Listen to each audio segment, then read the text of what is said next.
All right, and welcome to your first review for Chapter 1. All right, here we go. Let's review fractions turning into the decimals. Yes. Now, the essential question is, how are fractions and decimal numbers equivalent? Now, equivalent means equal. So, fractions and decimals, how are they equal to each other? Remember, this question should be answered in your summary. All right, let's dive right into example A. All right, so I have 2/5. 2 is my numerator, and 5 is my denominator. Now, if I want to change that into a fraction, you should remember how to do this from previous school years. But if you don't, this is just a review. Remember that the numerator goes inside of the dividing symbol, and the denominator goes out. So 2 is in, and 5 is out of some people call this the quote house, but it's just a dividing symbol. It's a division symbol. All right, for long division, here we go. I know that 4 times 5 is equal to 20. Simple review, that means that 4/10 is equal to 2/5. Kaboom. They're equal to each other. They're the same way of representing the exact same thing. Kaboom. All right, let's move on to a harder example. A little bit deeper, let's talk about example B.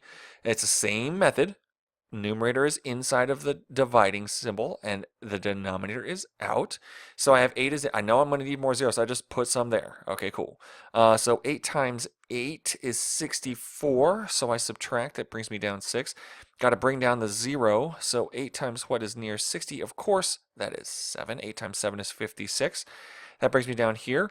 I need another 0. I'm not going to write it up here because I know I just have infinite zeros that I can bring down. And 8 times 5 is 40. So 875 tenths, hundredths, thousandths. So 875 thousandths is equivalent to 7/8. Now these numbers represent the exact same thing. And there are cases where the fraction is easier to remember and to deal with, and there are cases where the decimal is easier to work with and understand. So, they both have their purpose. Fractions and decimals, fractions and decimals. All right, let's dive right in. This is an unusual example. Now, 1/9, of course, if you know this, then let the drama work its way out for other people. But if you don't, what times 9 is equal to close to 10? Duh. It's 1. In fact, I know that it's 1 because I multiply 1 times 9 is 9. But I got a problem. Remember, I have an infinite number of zeros back here. So I'm always going to bring down a 0. And then you start seeing that it's always going to be 1 times 9. In fact, that 1 starts repeating. But what does that mean? That means that my decimal is just 1/10 repeating. So 0.1 repeating. In this case, I just put a bar over the top of both. It's lazy. It should just be the bar over the 1. Excellent. So let's take a deeper look at another unusual example. So I'm going to set this up the same way. Some of you might already have guessed how this looks. But I'm going to shortcut some of the math here. 3 times 99 is 297. So that gives me a remainder of 53. So I bring down the infinite 0. 5 times 99 is 495. But when I subtract these, I get 35. Now, the quick among you and the watching the second time through, the 8th time through, the 500th time through of this video among you will notice that these 35s, they're the same, which means if I bring down an infinite 0, that I've got 350 twice. In fact, this 0.35, it's going to repeat. Oh, so that bar is going to go over the 3 and the 5 because both of those numbers repeat. It's going to be 0.3535353535 3535. That's right. Okay, so there should be a pattern that's starting to happen here. And if you see it, you're kind of like already on your sheet of notes or already on another worksheet from the internet, looking at this and knowing, I got this. Of course, for E, it's going to be 2 repeating, 0.2 repeating. There's 1 9, there's one number above it, kaboom. Which brings you to the second example, and there's 2 numbers and there's 2 9s, so 57/99ths. Some of you have already guessed this, and you are correct because there's a pattern. See, math is beautiful because it's all about those patterns. Get there. Yeah. All right, cool.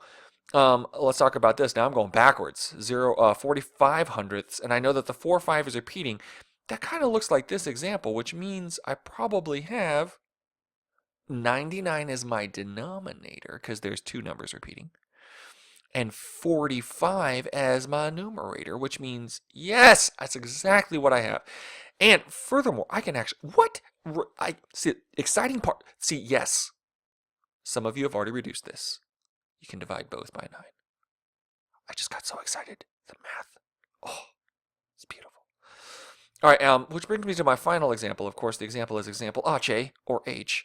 I got a 3 in front. Well, that's different. See, these all had zeros. Notice that these fractions also do not have whole numbers. So that 3 is going to be a whole number. And that 4/5 repeats. Well, dude, I already know what 45 over 99 reduces to. Kaboom, 3 and 5 over 10. That 3 happens because that 3 is in front of the decimal, and it becomes a whole number.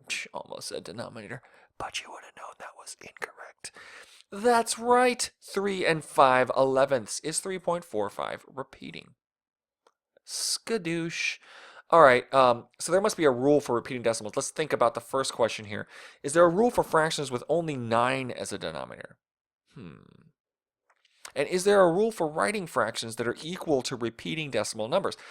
Also, in fact, look back at examples, at the examples that we had here, E through H, and maybe even here, D and C, and you'll see, as we fast forward through some of these examples again, that there is one. You know what you should do with that? You should write that rule in your notes, man, because it's going to be useful for like the stuff we're about to do.